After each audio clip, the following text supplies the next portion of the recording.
Welcome to Yes Sampat Educator.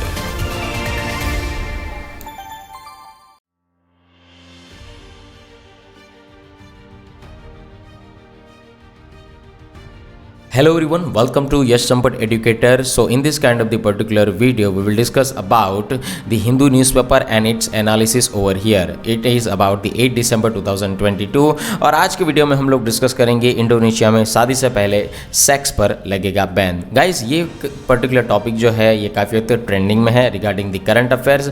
यहाँ पर Indonesia की पार्लियामेंट में ये डिसीजन लिया गया है और उसको बाद में क्रिमिनलाइज करने की भी बातचीत चल रही है. ठीक है, इंडोनेशिया के अंदर अगर कोई पर्सन जो है या सेक्स जैसी हरकत शादी से पहले करता है तो यहाँ पर ये ऑफेंस माना जा सकता है जिसको 6 साल की इम्प्रिजनमेंट मिल सकती है और फाइन भी पे करना होगा. दूसरा यहाँ पर यह भी कहा गया है कि अगर आपने इंडोनेशिया के प्रेसिडेंट के खिलाफ अगर कुछ गलत सलत कहा या उसका इंसल्ट किया या उसके रिगार्डिंग कुछ भी नेगेटिविटी स्प्रेड करने की कोशिश की तो यहाँ पर यह भी एक ऑफेंस माना जा सकता है और यहाँ पर आपको इम्प्रिजनमेंट मिल सकती है. Is a clear? 7 साल के करीब करीब. उसके बाद यहाँ पर तीसरा पॉइंट जो निकल कर आता है वो वुमन कैटेगरी से निकल कर आता है जैसे कि एबॉर्शन टॉपिक. ओके, तो यहाँ पर इंडोनेशिया के अंदर एबॉर्शन के बारे में भी बातचीत किया गया है. अगर कोई भी लेडी जो है अगर वो एबॉर्शन करवाते हैं तो ये भी एक ऑफेंस माना जा सकता है.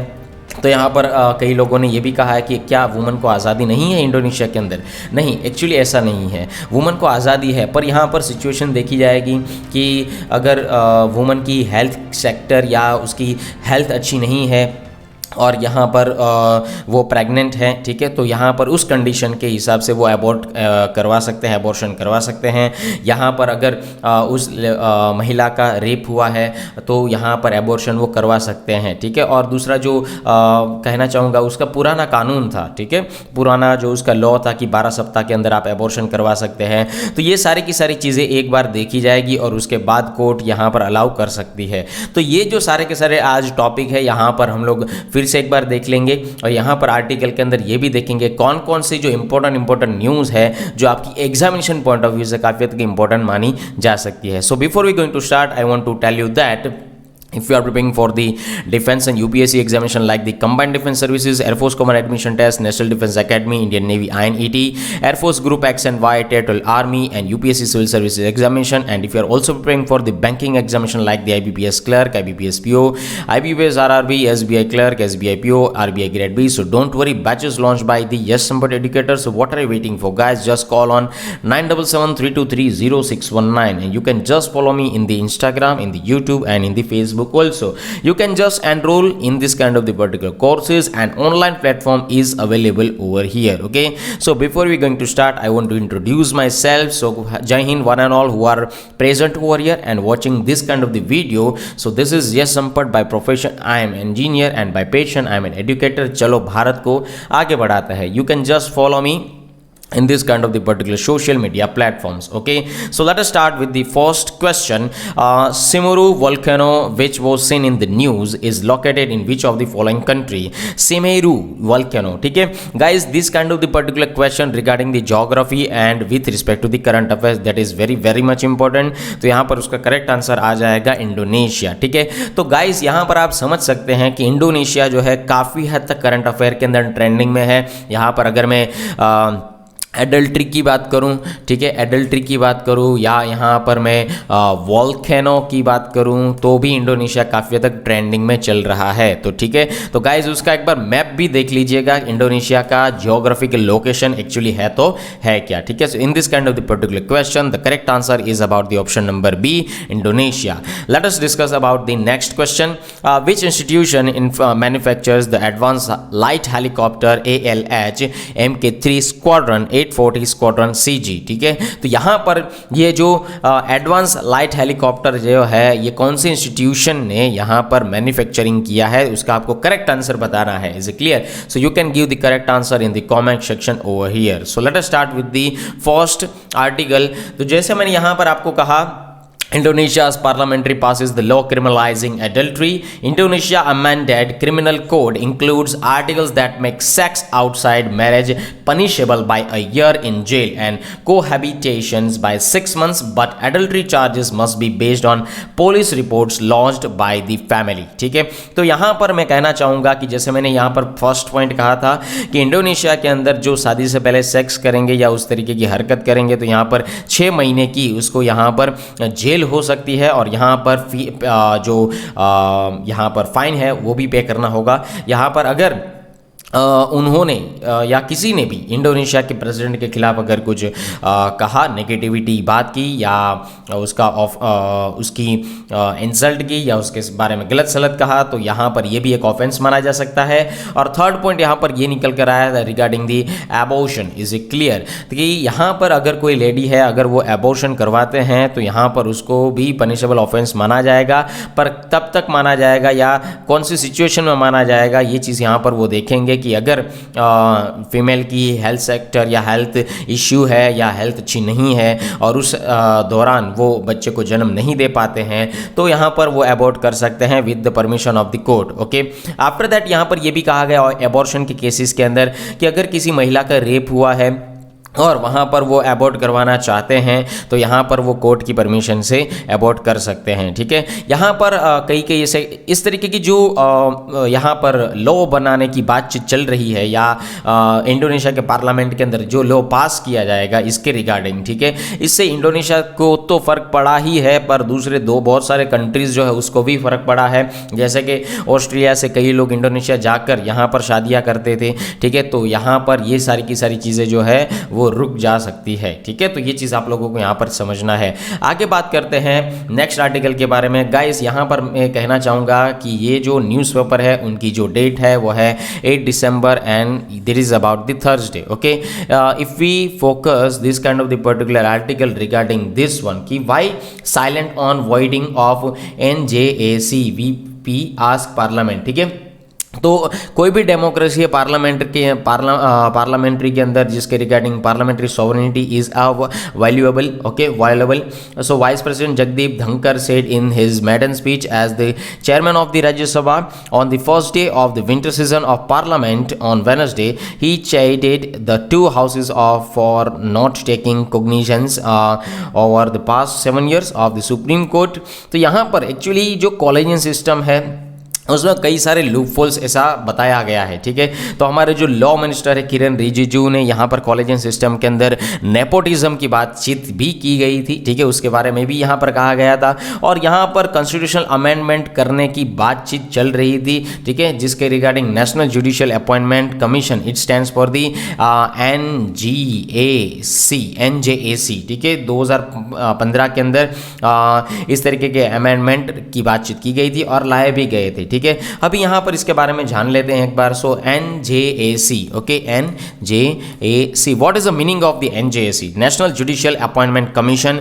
अगर मैं यहाँ पर NJAC के बारे में बातचीत करूँ तो यहाँ पर कहा गया है कि जो हमारे ये जगदीप धनखड़ साहब है vice president, it is disconcerting it to note that such momentous issue so vital to democratic fabric there has been no focus in the particular parliament. ठीक है, तो यहाँ पर ये जो कहा गया है कि भाई NJAC को why is parliament silent on voiding of NJAC।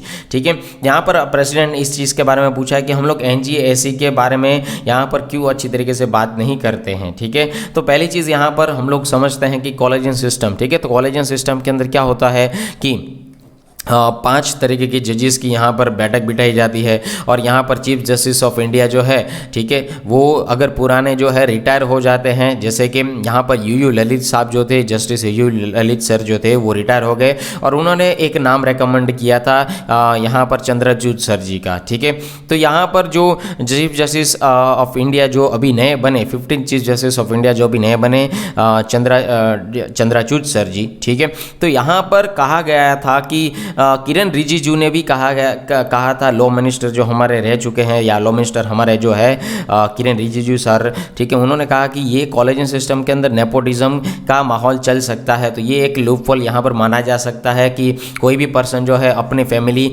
से अपने पर्सन को यहाँ पर दूसरा चीफ जस्टिस ऑफ इंडिया की कैटेगरी में वो बिठा सकता है, ठीक है, उसके बारे में बातचीत की गई। तो यहाँ पर जो मैं कहना चाहता हूँ कि नेशनल जुडिशियल अपॉइंटमेंट कमीशन, उसके बारे में यहाँ पर बातचीत की गई। तो अभी समझ लेते हैं कि कॉन्टेक्स्ट एक्चुअली है तो है क्या, ठीक है, कि questioning the basis of the supreme court judgment that quashed the national judicial appointment commission, law minister Ravishankar Prasad has wondered why the prime minister can not be trusted with appointing fair जजेस, ठीक है। अभी यहाँ पर अगर मैं बैकग्राउंड के बारे में बात करूँ तो 2014 के अंदर एक्ट पारित किया गया था इन दिस पर्टिकुलर कॉन्स्टिट्यूशन, ठीक है, regarding the 99th Amendment Act 2040 and the second one is the National Judicial Appointment Commission NJAC, ठीक है, ये एक्ट 2014 के अंदर पारित किया गया था। So were unconstitutional as it would undermine the independence of the judiciary। तो यहाँ पर NJAC को अनकॉन्स्टिट्यूशनल बताया गया था दोस्तों, ये चीज़ याद रखिएगा, ठीक है। आगे जाकर हम लोग बात करेंगे कि NJAC एक्चुअली है तो है क्या। तो यहाँ पर मेजोरिटी ने ये कहा था कि ये जो दो तरीके के लॉ है ये जुडिशरी की स्वतंत्रता को अफेक्ट कर सकते हैं, यहाँ पर जुडिशियल अपॉइंटमेंट को अफेक्ट कर सकते हैं, और बहुत सारी ऐसी चीज़ें जो है जो एग्जीक्यूटिव कंट्रोल से निकल कर आती है, जो इन सारी चीज़ों को प्रोटेक्ट करती है, ये NJAC उसको यहाँ पर क्या कर सकता है, अब इम्पैक्ट कर सकता है या तो अफेक्ट कर सकता है, ठीक है। अभी जानते हैं कि NJAC एक्चुअली है तो है क्या, या उसका एक्ट जो है तो है क्या, ठीक है। सो NJAC एक पर्टिकुलर रिस्पॉन्सिबल बॉडी है for the appointment and transfer of the judges to the higher judiciary in India, ठीक है। भारत के अंदर जो हायर जुडिशरी है उसके अंदर अगर मुझे जजेस का अपॉइंटमेंट करना है या उसका ट्रांसफ़र करना है तो NJAC की जिम्मेदारी बनती है ये पूरी की पूरी, या वो उसके रिगार्डिंग रिस्पॉन्सिबल बॉडी मानी जा सकती है। तो यहाँ पर NJAC बिल जो है ये रिप्लेस किया गया था कॉलेजियन सिस्टम के थ्रू, ठीक है। यहाँ पर कॉलेजियन सिस्टम की जगह NJAC को लाया गया था। So collegium system of appointing this particular जजेस ऑफ सुप्रीम कोर्ट और high court with the judicial appointment commissions where in the executive will have a say in appointing the जजेस over here, ठीक है। तो कॉलेजियन सिस्टम के अंदर जो 5 जजेस की बैठक बैठती थी और उसके बाद यहाँ पर एक नाम रेकमेंड किया जाता था मेजोरिटी के तौर पर।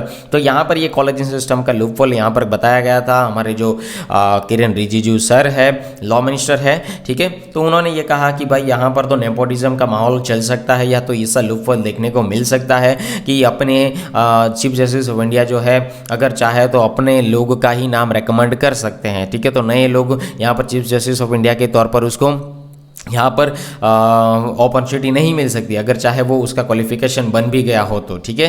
तो ये चीज़ है। तो यहाँ पर जैसे हम लोगों ने पहले भी डिस्कस किया था कि यहाँ पर जो है कॉलेज सिस्टम के अंदर 5 लोगों की जजेस की बैठक बैठेगी, जिसमें यहाँ पर जो प्रेजेंट के चीफ जस्टिस ऑफ इंडिया है अगर वो रिटायर होने वाले हैं या अपनी जो पोजीशन है वो छोड़ने वाले हैं तो ये दूसरे पर्सन का नाम रेकमेंड करेंगे चीफ जस्टिस ऑफ इंडिया के लिए, ठीक है। ये रेकमेंडेड नाम लॉ मिनिस्टर के पास जाएगा, लॉ मिनिस्टर के पास से यहाँ पर ये प्राइम मिनिस्टर सर के पास जाएगा और उसके बाद यहाँ पर वो प्रेसिडेंट सर के पास यहाँ पर नाम जाएगा, ठीक है। तो ये चीज़ याद रखिएगा। और बाद में प्रेसिडेंट सर जो है नए चीफ जस्टिस ऑफ इंडिया को यहाँ पर अपॉइंट करते हैं। तो ये पूरी की पूरी सिस्टम थी। तो यहाँ पर जो नाम रेकमेंड किया गया है तो यहाँ पर उस जगह पर नेपोटिज्म का यहाँ पर point of view Kiran Rijiju sir ने दिखाया था। ओके, आगे बात करते हैं आर्टिकल नंबर 124A के बारे में अगर मैं बात करूं तो यहाँ पर जो नया आर्टिकल निकल कर आया जो यहाँ पर NJAC की कंपोजिशन के बारे में बातचीत करता है। सो इसको हम लोगों ने कॉन्स्टिट्यूशन के अंदर इंसर्ट कर दिया है।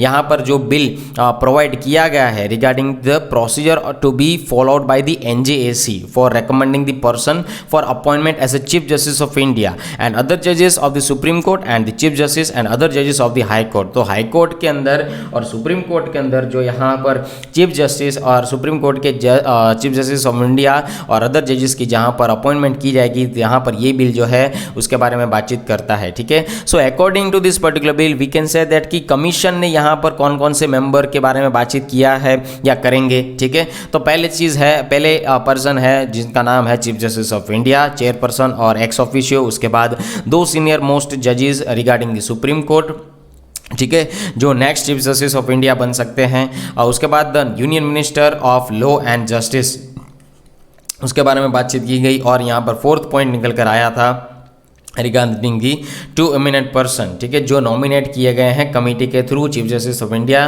Prime minister of India and the leader of opposition in the Lok Sabha और where in the such leader of in the also opposition and leader of a single largest opposition party which is in the Lok Sabha. ठीक है, तो यहाँ पर दो eminent person, उसके बाद दो दूसरे एमिनेंट पर्सन जो शेड्यूल कास्ट, शेड्यूल ट्राइब्स या ओबीसी माइनॉरिटी या ओबीसी और माइनॉरिटी कम्युनिटी से या महिला कैटेगरी से बिलोंग करते हैं। ठीक है, तो उनके दो पर्सन जो है एमिनेंट पर्सन जो है उसको यहाँ पर बताया लिया गया है इस कैटेगरी के अंदर।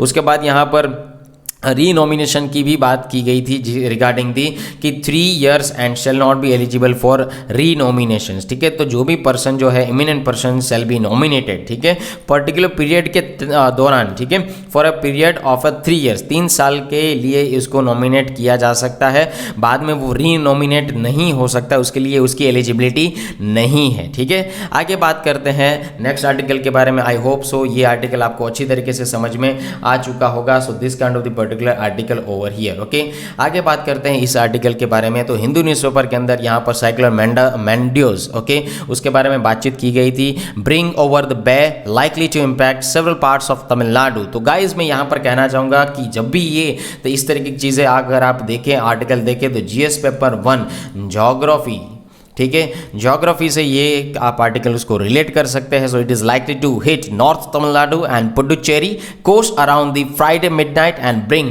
Intense rain in many districts of Tamil Nadu between the Thursday and Saturday over here. Okay, आगे अगर मैं बात करूँ इस आर्टिकल के बारे में तो सबसे पहले आपको ये जानना जरूरी है कि ट्रॉपिकल साइक्लोन एक्चुअली है तो है क्या। ठीक है, तो सबसे पहले ये जान लेते हैं कि what is the meaning of the tropical area. तो यहाँ पर अगर मैं वर्ल्ड का मैप अगर दिखाता हूँ तो यहाँ पर देखिए ये इक्वेटर जो लाइन है, ठीक है, that is a particular Tropic of Cancer. देखिए यहाँ पर आप लोगों को देखने को मिल सकता है, that is a particular Tropic of Cancer. Okay, तो यहाँ से जो लाइन गुजरती है, so that is a Tropic of Cancer line which is pass through the India, this kind of the particular India. Okay, फिर से मैं इसको अच्छी तरीके से दिखाना चाहूँगा, थोड़ा ड्राइंग देख लीजिएगा, अच्छी तरीके से उसको समझ भी लीजिएगा। सो दिस पर्टिकुलर लाइन जहाँ से मैं गुजर रहा हूँ उस तरीके की लाइन को कहते हैं ट्रॉपिक ऑफ कैंसर दोस्तों। ठीक है, अभी यहाँ पर अगर मैं बातचीत करूँ कि ये जो ट्रॉपिक ऑफ कैंसर है ये भारत के 8 स्टेट से गुजरती है। ये चीज़ याद रखिएगा, आप मुझे कमेंट सेक्शन में बता सकते हैं भारत के कौन कौन से राज्य हैं, भारत के ऐसे कौन कौन से स्टेट से जहाँ से ट्रॉपिक ऑफ कैंसर गुजरती है। ठीक है, ये 0 डिग्री अगर आपको दिखाई दे रहा है यहाँ पर, ठीक है, तो इस तरीके की जो लाइन यहाँ से गुजरती है उसको हम लोग कौन सी लाइन कहते हैं दोस्तों? इक्वेटर कहते हैं। ठीक है, that is called the equator line and this kind of the particular line that is called the Tropic of Capricorn. कौन सा लाइन कहेंगे उसको हम लोग? ट्रॉपिक ऑफ कैप्रिकॉर्न, यहाँ पर आप देख सकते हैं। ठीक है, so that is called the Tropic of Capricorn. तो यहाँ पर जो Tropic of Cancer and Tropic of Capricorn के बीच का जो पूरा का पूरा पोर्शन जो आ रहा है दोस्तों, ये पोर्शन जो आ रहा है उसको हम लोग ट्रॉपिकल रीजन कहते हैं। क्या कहते हैं? Tropical area, otherwise tropical region. तो इस तरीके के जो रीजन के अंदर जो भी साइक्लोन्स आते हैं तो उसको हम लोग क्या कहते हैं? ट्रॉपिकल साइक्लोन के नाम से उनको जानते हैं। ठीक है, ये चीज़ आप लोगों को यहाँ पर अच्छी तरीके से समझनी है। So this kind of the particular area that is called the tropical area या ट्रॉपिकल रीजन। और उस तरीके के साइक्लोन के अंदर यहाँ पर जो भी साइक्लोन आते हैं उसको हम लोग क्या कहते हैं? ट्रॉपिकल साइक्लोन कहते हैं। ठीक है, अभी यहाँ पर मैं बातचीत करूँ एक और चीज़ के बारे में, तो ये चीज़ याद रखिएगा, please wait, I want to know, I want to give the information also about that. Okay, this one. Okay, तो यहाँ पर देखिए बे ऑफ बंगाल के पास यानी कि हिंद महासागर जो है उस तरीके के इलाके के अंदर यहाँ पर अगर कोई तूफान आता है तो उसको हम लोग साइक्लोन कहते हैं। ठीक है, उसको हम लोग साइक्लोन कहते हैं, ये चीज़ याद रखिएगा। अगर यहाँ पर इस तरीके के रीजन में, जैसे कि यहाँ पर अगर इस तरीके का रीजन में आया तो यहाँ पर उसको हम लोग हरिकेन कहते हैं। जैसे कि इस तरीके के north United states of America pass, north Atlantic ocean के पास आया तो उसको हम लोग क्या कहते हैं दोस्तों? हरिकेन कहते हैं। ठीक है, हरिकेन कहते हैं। उसके बाद यहाँ पर अगर मैं बातचीत करूँ कि चाइना जापान के पास पैसिफिक ओशन के पास आया तो उसको हम लोग टाइफून कहते हैं। ठीक है, तो जी हाँ, यहाँ पर जो जो पर्टिकुलर रीजन है उसके हिसाब से यहाँ पर उन सभी का नाम अलग अलग रखा गया है। ठीक है, अभी जानते हैं ट्रॉपिकल साइक्लोन के बारे में। तो tropical cyclone is nothing but, ठीक है, यहाँ पर देखिए हरिकेन, ठीक है, नॉर्थ अटलांटिक ओशन के अंदर हरिकेन है, इंडियन ओशन के अंदर उसको हम लोग साइक्लोन कहते हैं। यहाँ पर देखिए नॉर्थ पैसिफिक ओशन के अंदर उसको हम लोग टाइफून कहते हैं। ठीक है, तो ये उसके अलग अलग नाम है, ये चीज़ याद रखिएगा। अगर मैं यहाँ पर देखिए बातचीत करूँ कि इंडिया इस इक्वेटर लाइन के ऊपर का जो पोर्शन है दोस्तों, that is a northern hemisphere, and नीचे का इक्वेटर के नीचे का पोर्शन है that is called the southern hemisphere. ठीक है, ये चीज़ याद रखिएगा, आगे जाकर आपको ये चीज़ पता चलेगी क्यों, क्योंकि साइक्लोन किस तरीके से क्रिएट होता है उसके बारे में अभी मैं बातचीत करूंगा। तो ये सारी की सारी चीज़ें आप लोगों को जानना ज़रूरी है। ठीक है, ट्रॉपिकल साइक्लोन की अगर मैं बात करूं तो ये एक वायलेंट स्टॉर्म है जहां से ये ओशन के अंदर से जनरेट होता है रिगार्डिंग द ट्रॉपिकल एरियाज। जैसे कि मैंने यहाँ पर कहा था कि ये है ट्रॉपिक ऑफ कैंसर, ये है इक्वेटर, और ये है ट्रॉपिक ऑफ कैप्रिकॉर्न। ठीक है, ट्रॉपिक ऑफ कैंसर, ये है इक्वेटर, ठीक है, और ये है ट्रॉपिक ऑफ कैप्रिकॉर्न। ठीक है, तो ये जो पर्टिकुलर रीजन है that is a tropical areas. ठीक है, तो यहाँ पर ट्रॉपिकल एरियाज के अंदर जो समुंदर के अंदर जो इस तरीके स्टॉर्म आते हैं जो कोस्टल एरिया की ओर जाने की कोशिश करते हैं, तो इस तरीके के हम लोग साइक्लोन को क्या कहते हैं, ट्रॉपिकल साइक्लोन के नाम से जानते हैं। ठीक है, और यहाँ पर सबसे ज़्यादा डिस्ट्रक्शन होता है, large scale of destructions occurred and that is also cause by the violent winds. ठीक है, जिसके अंदर हैवी रेनफॉल होता है, स्टॉर्म जो है उसकी सबसे ज़्यादा शक्ति ताकत रहती है। ठीक है, यहाँ पर विंड जो है, ठीक है, काउंटर क्लॉकवाइज के नॉर्दर्न हेमिस्फीयर, जैसे कि मैंने यहाँ पर कहा था अभी कि नॉर्दर्न हेमिस्फीयर के अंदर जो साइक्लोन है ये काउंटर क्लॉकवाइज के अंदर जो है मूव करता है। अगर मैं सदर्न हेमिस्फीयर की बात करूँ तो स्टॉर्म जो है ये क्लॉकवाइज के अंदर मूव करता है, ये चीज़ याद रखिएगा। ठीक है, तो यहाँ पर ये इंपॉर्टेंट चीज़ मानी जा सकती है कि wind blows counter clockwise in the northern hemisphere. Northern hemisphere के अंदर ये काउंटर क्लॉकवाइज में जाएगा। ठीक है, एंड सदर्न हेमिस्फीयर के अंदर ये कौन से पोजीशन में कौन सा डायरेक्शन में जाएगा, सदर्न हेमिस्फीयर के अंदर ये क्लॉकवाइज डायरेक्शन के अंदर जाएगा। ठीक है, तो इस चीज़ को याद रखिएगा, ये यहाँ पर आपकी टर्मिनोलॉजीज याद रखनी है, जियोग्राफी के पॉइंट से ये काफ़ी हद तक इंपॉर्टेंट माना जा सकता है। आगे बात करते हैं कि देयर इज वेरियस लोकेशन, जिसके अंदर अगर मैं बात करूँ तो इंडियन ओशन के अंदर हम लोग उसको साइक्लोन कहते हैं, अटलांटिक ओशन के अंदर हरिकेन कहते हैं, west pacific and south China sea के अंदर हम लोग उसको टाइफून कहते हैं, और वेस्टर्न ऑस्ट्रेलिया के अंदर हम लोग क्या कहते हैं, वैलीज। ठीक है, ये गाइज यूपीएससी के अंदर क्वेश्चन पूछा गया था, ये चीज़ याद रखिएगा कि वैलीज जो है कौन से रीजन में उनका नाम रखा गया है। साइक्लोन का यहाँ पर जो स्टॉर्म आता है या वायलेंट स्टॉर्म जो है उसके अगर मैं बात करूँ तो वेस्टर्न ऑस्ट्रेलिया के अंदर इस चीज़ को क्या बोला जाता है, तो वैलीज बोला जाता है, या कौन से रीजन के अंदर वैलीज कहा जाता है, तो वेस्टर्न ऑस्ट्रेलिया के अंदर कहा जाता है। ठीक है, अगर मैं साइक्लोन के नामकरण के बारे में बात करूँ कि भाई साइक्लोन का नाम कौन रखता है, ठीक है, तो सबसे पहली चीज़ याद रखिएगा कि एक टेक्निकल टर्म्स और उसके नंबर के अपोज्ड के हिसाब से यहाँ पर कोई पीपल है, कोई पर्सनालिटी है जो आराम से याद रख सकते हैं हम लोग। ठीक है, उसके नाम से उन साइक्लोन का नाम जो है अडॉप्ट किया जाता है। यहाँ पर साइक्लोन जो है that form in every ocean basis across this particular world, okay, are named by the regional specialised meteorological centre. ठीक है, it stands for the RSMCs। ठीक है, RSMC and second one is the TCWC। Okay, तो TCWC stands for what, tropical cyclone warning centre. तो इन दो organisation के जरिए से इनका नाम जो है अडॉप्ट किया जाता है। ठीक है, तो RSMC के जरिए से पूरे वर्ल्ड के अंदर 6 नाम, और IMD इंडिया मेट्रोलॉजिकल डिपार्टमेंट, और साथ ही साथ 5 TCWC के हिसाब से यहाँ पर पूरे वर्ल्ड के अंदर ये चीज़ों के बारे में बातचीत की जाती है। ठीक है, अगर मैं IMD के बारे में बात करूँ, it stands for the India Meteorological Department. So it is mandated to the naming of cyclones, okay, as well as issuing the advisories to 13 countries in the region of the development of the cyclones and storms, regarding the Bangladesh, regarding the India, regarding the Maldives, Myanmar, Oman, Pakistan, Sri Lanka and Thailand, Iran, Qatar, Saudi Arabia, United Arab Emirates and the Yemen. ठीक है, तो ये चीज़ आप लोगों को यहाँ पर याद रखनी है। अगर यहाँ पर मैं बातचीत करूँ साइक्लोन्स के बारे में, तो सबसे पहले आपको उसका टेक्निकल चीज़ें समझनी होगी कि भाई क्या होता है एक्चुअली इसके अंदर। ठीक है, साइक्लोन क्रिएट होता है तो कैसे होता है। तो सबसे पहली चीज़ यहाँ पर ये याद रख लीजिएगा कि हमेशा चीज़ें जो है हायर टू लोअर ट्रांसफ़र जो हो या ट्रैवल करने की कोशिश करती है। जैसे कि अगर मैंने कोई यहाँ पर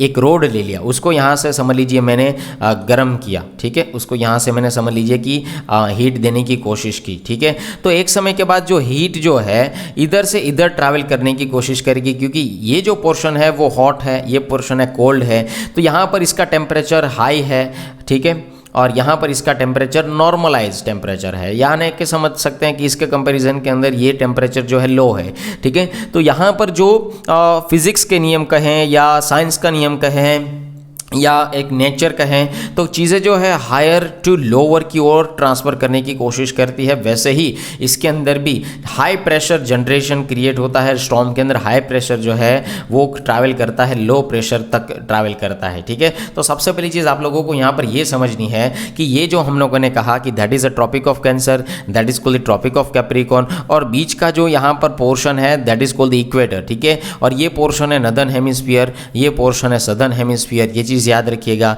तो यहाँ पर नदर्न हेमिस्फीयर के अंदर जो ये नॉर्थ पोल है, सदर्न हेमिस्फीयर के अंदर जो ये साउथ पोल है, तो ये चीज़ आप लोगों को ये समझना है कि यहाँ पर जो प्रेशर ट्रॉपिक ऑफ कैप्रिकॉर्न के पास जो प्रेशर यहाँ पर क्रिएट होता है ये काफ़ी हद तक हाई होता है, ठीक है, हाई प्रेशर होता है। तो high pressure is will travel to the low pressure, तो यहाँ तक जाता है, ठीक है। यहाँ पर भी अगर देखा जाए तो ट्रॉपिक ऑफ कैंसर के अंदर भी यहाँ पर हाई प्रेशर देखने को मिलता है आपको, तो ये ट्रैवल करता है high pressure to the low pressure तक। तो इस इलाके के अंदर जैसे कि नॉर्थ पोल है या यहाँ पर साउथ पोल है, तो उसकी वजह से यहाँ पर लो प्रेशर क्रिएट होने की वजह से क्या हो जाता है, वहाँ पर ठंड का माहौल बन जाता है, वहाँ पर आप लोगों को बर्फ़ देखने को मिल सकती है, ठीक है। उसके बाद यहाँ पर अगर मैं बातचीत करूँ कि यहाँ पर विंड का जो फ्लो होता है, ठीक है, high pressure to low pressure तो जाता है, उसकी वजह से यहाँ पर वो फिर से ये सारी की सारी चीज़ें ट्रैवल करती है। जैसे कि सदर्न हेमिस्फीयर के अंदर विंड ब्लोइंग होगी, क्लॉकवाइज के अंदर ब्लो होगी, ठीक है। तो यहाँ पर अगर मैं बात करूँ कि ये जो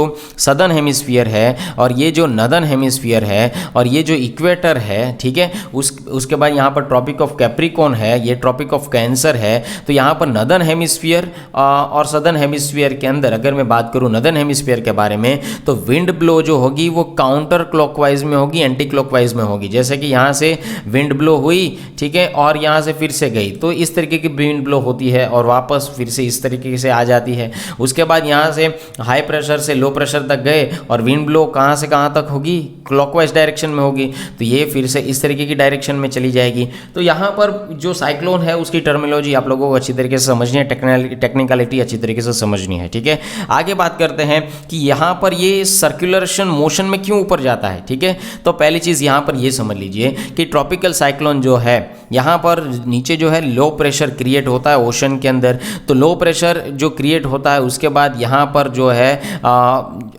वेपोराइजेशन की वजह से यहाँ पर वार्म मॉइस्ट एयर राइजिंग, ठीक है, जो यहाँ पर गर्म मॉइस्ट एयर जो है वो ऊपर की तरफ बढ़ने लगती है, बाद में धीरे धीरे ऊपर जाती है और ये काउंटर क्लॉकवाइज के अंदर घूमने लगती हैं। और उसके बाद यहाँ पर क्या होता है कि वो ठंडी होने लगती है और उसके बाद यहाँ पर क्लाउड का फॉर्मेशन होता है। So that is about the tropical cyclone. यहाँ पर अगर देखा जाए तो देखिए कि यहाँ पर जो इवोपरेशन प्रोसेस होती है, ठीक है, वाटर इवोपरेट होता है, ठीक है, उसके बाद यहाँ पर भाप बनती है, भाप के यहाँ पर लो प्रेशर जनरेट होता है, लो प्रेशर जनरेट होने की वजह से ये सारे की सारी चीज़ें इस डायरेक्शन में ऊपर जाती हैं काउंटर क्लॉकवाइज, हाँ, यहाँ पर काउंटर क्लॉकवाइज डायरेक्शन के अंदर। अभी यहाँ पर देखिए जब भी ये काउंटर क्लॉकवाइज डायरेक्शन के अंदर जाती है, ठीक है, तो ऊपर यहाँ पर क्लाउड का फॉर्मेशन क्रिएट होता है, ठीक है। सो column of low pressure develops at the centre. तो यहाँ पर सेंटर के दौरान यहाँ पर क्या होता है, क्रिएट होता है, लो प्रेशर क्रिएट होता है और विंड का फॉर्मेशन होता है और एक कॉलम बनाती है, ठीक है। जैसे जैसे उनकी प्रेशराइज सिचुएशन बढ़ती है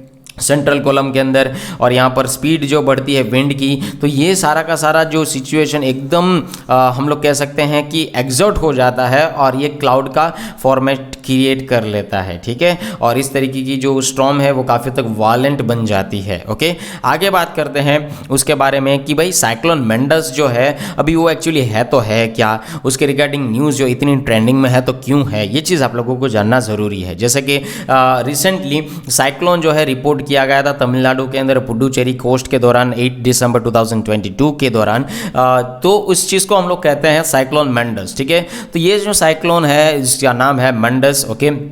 that is a slow moving cyclone, ऐसा हम लोग कह सकते हैं, जो यहाँ पर बहुत सारी मॉइस्चर को अपने अंदर एब्जॉर्ब कर सकता है, homogeneous amount of the rainfall अपने अंदर इंक्लूड कर सकता है, और उनकी जो विंड स्पीड है, formation of the wind speed है, काफ़ी हद तक मजबूत है, उसकी स्ट्रेंथ सबसे ज़्यादा है। ठीक है, यहाँ पर यूनाइटेड अरब एमिरेट्स के थ्रू या उसके द्वारा या उसकी मदद से ही इसका नाम जो है सजेस्ट किया गया था। So that is about the cyclone Mandous. Okay, ये चीज़ याद रखिएगा। IMD stands for what guys? India meteorological department, जिसको हम लोग IMD कहते हैं। So that is predicted that the storm system may move in the west and north western direction also. So यहाँ पर दिसंबर 6 की शाम को ये पूरा का पूरा डिप्रेशन जो है इंटेंसिफाई किया गया था, ये चीज़ याद रखिएगा। Bay of Bengal, south west bay of Bengal के अंदर यहाँ पर साइक्लोन जो है उन्होंने अच्छी तरीके से तोड़फोड़ किया था। तमिलनाडु के अंदर पुडुचेरी कोस्ट के दौरान मॉर्निंग में दिसंबर 8 के दौरान ये सारी की सारी चीज़ें देखने को मिली थी। आगे बात करते हैं कि साइक्लोन एक्चुअली है तो है क्या। यहाँ पर अच्छी तरीके से आपने टेक्निकलिटी समझ ली है, पर फिर भी एक बार देख लीजिए, ठीक है, कि cyclone is nothing but that is a inward air circulation, और जो लो प्रेशर एरिया से जनरेट होता है, जहां पर एंटी क्लॉकवाइज डायरेक्शन होता है नॉर्दर्न हेमिस्फीयर के अंदर, सदर्न हेमिस्फीयर के अंदर उनका डायरेक्शन क्लॉकवाइज होता है। और साइक्लोन जो है काफ़ी हद तक वायलेंट स्टॉर्म से जनरेट होता है, जो बैड वेदर क्रिएट कर सकता है। यहाँ पर वर्ल्ड साइक्लोन जो डिराइव किया गया था, that is stands for the Greek word cyclos, उससे यहाँ पर उसको डिराइव किया गया, तो that is called the coil of snake. ठीक है, यहाँ पर आप देख सकते हैं इस फिगर के अंदर, that is a particular coil of snake, यहाँ पर आप देख सकते हैं that is a coil of snake, उस हिसाब से वो आगे बढ़ता है। ठीक है, आगे बात करते हैं कि दो तरीके के साइक्लोन होते हैं, that is a tropical cyclone और second one is the extra tropical cyclones. ठीक है, तो एक्स्ट्रा ट्रॉपिकल साइक्लोन्स को हम लोग क्या कहते हैं? Also called the temperature cyclones और मिडल लैटिट्यूड साइक्लोन्स कहते हैं हम लोग। ठीक है, या वेव साइक्लोन्स या तो फ्रंटल साइक्लोन्स। ट्रॉपिकल साइक्लोन जैसे कि हमने कहा, that is a Tropic of Cancer, that is a equator, that is a Tropic of Capricorn. ठीक है, तो इन रीजन के दोनों लाइन के रीजन में जो भी आता है उस रीजन को हम लोग ट्रॉपिकल रीजन कहते हैं, और उस दौरान बे ऑफ बंगाल या हिंद महासागर के अंदर जो भी साइक्लोन आता है तो उसको हम लोग ट्रॉपिकल साइक्लोन से जानते हैं। ठीक है, आगे बात करते हैं वर्ल्ड मेट्रोलॉजिकल ऑर्गेनाइजेशन के बारे में, जिन्होंने ट्रॉपिकल साइक्लोन की टर्म जो है यहाँ पर बताई थी, और गैल फोर्स को भी यहाँ पर डिनोट किया था कि weather systems in the which winds exceed gale force minimum of 63 kilometre per hour. ठीक है, ट्रॉपिकल साइक्लोन्स जो है डेवलप होता है करीब करीब tropics of Capricorn and cancer के बीच में, ये चीज़ याद रखिएगा। लार्ज स्केल वेदर सिस्टम के हिसाब से यहाँ पर ट्रॉपिकल या तो सब ट्रॉपिकल वाटर जो है डेवलप होता है इस दौरान, और यहाँ पर एक्स्ट्रा ट्रॉपिकल साइक्लोन जो है ये कहाँ पर अकर किया होता है? टेम्परेचर जोन्स के अंदर regarding the high altitude regions. Okay, तो इस तरीके के रीजन को हम लोग क्या कहते हैं? पोलर रीजन के नाम से जानते हैं। ठीक है, आगे बात करते हैं कि ये इनका नाम जो है दोस्तों डिसाइड कौन करता है। ठीक है, तो जैसे कि मैंने यहाँ पर कहा था RSMCS एंड TCWS जो है उनका नाम डिसाइड करती है। इसके अंदर इंडिया मेट्रोलॉजिकल डिपार्टमेंट IMD, और दूसरे 5 TCWC है, और एक 6 RSMC है वर्ल्ड के अंदर। ठीक है, 2000 की अगर मैं बारे में बातचीत करूँ तो यहाँ पर WMO World Meteorological Organization and United Nations Economic and Social Commission for Asia and Pacific ने यहाँ पर इस ग्रुप ऑफ नेशंस ने यहाँ पर इस चीज़ का नाम रखा था, जिसके अंदर Bangladesh, India, Maldives, Myanmar, Oman, Pakistan, Sri Lanka, Thailand, उन्होंने डिसाइड कर लिया था कि हम लोग इसको साइक्लोन कहेंगे इस रीजन के अंदर आएंगे तो। ठीक है, और इस तरीके से यहाँ पर ट्रॉपिकल साइक्लोन के नाम से इसकी लिस्ट बनाई गई थी। ठीक है, इंक्लूड 5 मोर कंट्रीज इन 2018, जिन्होंने यहाँ पर एक्सपांड किया था regarding the WMO and escape के दौरान, जिसमें आज शामिल किया गया कंट्री को, जिसका नाम है ईरान, कतार, Saudi Arabia, United Arab Emirates and the Yemen. आगे बात करते हैं if we have any particular article over here. Okay, so I hope so अभी आर्टिकल इंपॉर्टेंट जो थे वो मैंने सारे के सारे डिस्कस कर लिए हैं, पर यहाँ पर एक एडिटोरियल सेक्शन जो है उसके अंदर मैं यहाँ पर एक चीज़ ये भी आपके साथ डिस्कस करना चाहूँगा। यहाँ पर देखिए बिमस्टेक के बारे में भी बताया गया था। ठीक है, तो गाइस बिमस्टेक जो है आपको अच्छी तरीके से याद रखना होगा कि what is actually particular meaning of this particular BIMSTEC over here. ठीक है, तो बिमस्टेक के बारे में मैं आप लोगों को होमवर्क में दे रहा हूँ। ठीक है, उसको अच्छी तरीके से याद रख लीजिएगा। ओके, आगे बात करते हैं एक आर्टिकल के बारे में जो ये काफ़ी हद तक इम्पोर्टेंट माना जा सकता है मेरे पॉइंट ऑफ व्यू से। यस जी हाँ, यहाँ पर देखिए मैं आर्टिकल को इतना इस तरीके को पढ़ा है मैंने, तो अच्छी तरीके से मैं आपको बता सकता हूँ कि ये आर्टिकल बहुत ही इंपॉर्टेंट माना जा सकता है हमारे टूरिज्म सेक्टर के रिगार्डिंग। ठीक है, need for an effective tourist policy. तो यहाँ पर एमपी नाथानल सर जो है, जो एक retired inspector general of police रह चुके हैं सीआरपीएफ के अंदर, उन्होंने ये आर्टिकल लिखा है, तो ये काफ़ी हद तक इंपॉर्टेंट माना जा सकता है। ठीक है, यहाँ पर कहा है टूरिज्म सेक्टर जो है भारत देश के अंदर काफ़ी हद तक ग्रो करने की कोशिश कर रहा है और आजकल ग्रो भी कर रहा है, पर कई ऐसी वारदातें जो है जहां पर टूरिज्म सेक्टर को अफेक्ट कर सकती है। जैसे कि अगर मैं बात करूं कि कोई फॉरेनर भारत का घूमने के लिए आया और किसी ने भी या कोई भी इंडियन सिटीजन ने यहां पर भारत पर घूमने के लिए जो भी आया था पर्सन, उसके साथ बदतमीजी की या फॉरेनर के साथ बदतमीजी की, तो वो 4 लोगों को बताएगा उधर अपने जगह जाकर कि यहाँ पर इंडिया के में लोग ऐसे रहते हैं और इंडिया के में मेरे साथ इतना गलत व्यवहार किया गया, मेरे साथ ऐसी बदतमीजी की गई, तो दूसरा कोई घूमने के लिए भारत नहीं आएगा, भारत दर्शन के लिए नहीं आएगा। ठीक है, तो ये चीज़ यहाँ पर आपको समझनी है। तो इसकी वजह से यहाँ पर टूरिज्म सेक्टर को काफ़ी हद तक अफेक्ट हो सकता है, लोग घूमने नहीं आएंगे दोस्तों। ठीक है, तो इस आर्टिकल के अंदर भी यही बात की गई है और ये लॉजिकल बात है, ये चीज़ याद रखिएगा। Crimes against the tourist and other foreign nationals appear to be on the rise in India, consider several recent cases and the lessons they suggest. A few days ago, a Kerala Session Court sentenced 2 men to life imprisonment for the rape and murder of an Latvian tourist in 2018।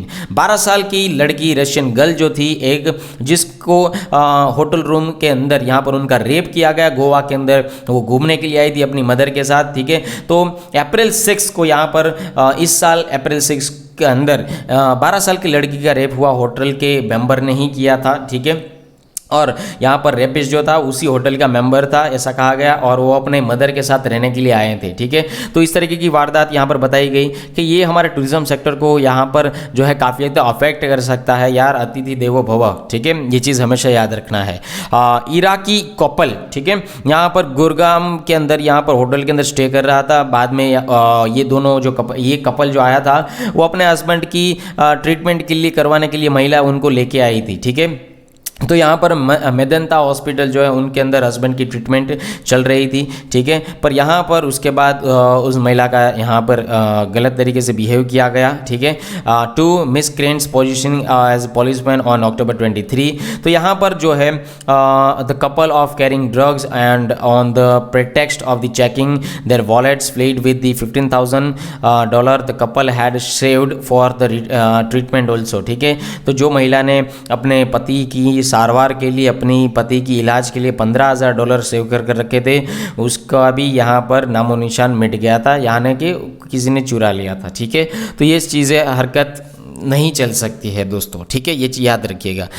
On September 2 British woman lawyer lodged complaint of sexual misconduct against a cab driver who was ferrying her from the airport to her hotel in South Delhi. तो South Delhi के अंदर जो एक भाई साहब थे, cab driver थे, उन्होंने एक फॉरेनर के साथ, ब्रिटिश फॉरेनर जो थी उनके साथ यहाँ पर बदतमीजी की, पर फिलहाल फॉर्चुनेटली वो लॉयर थी, तो ये सारी की सारी चीज़ें जानती थी, how to tackle this kind of the particular situations. Okay, तो उन्होंने यहाँ पर सेक्सुअल मिसकंडक्ट के हिसाब से यहाँ पर उन्होंने कैब ड्राइवर के अगेंस्ट में जो है कंप्लेन एफआईआर लॉन्च कर दी थी। ठीक है, और वो बहुत टाइम तक रुकने वाली थी, पर 2 दिन के अंदर वापस यूके चली गई। ठीक है, ये चीज़ यहाँ पर बताई गई है।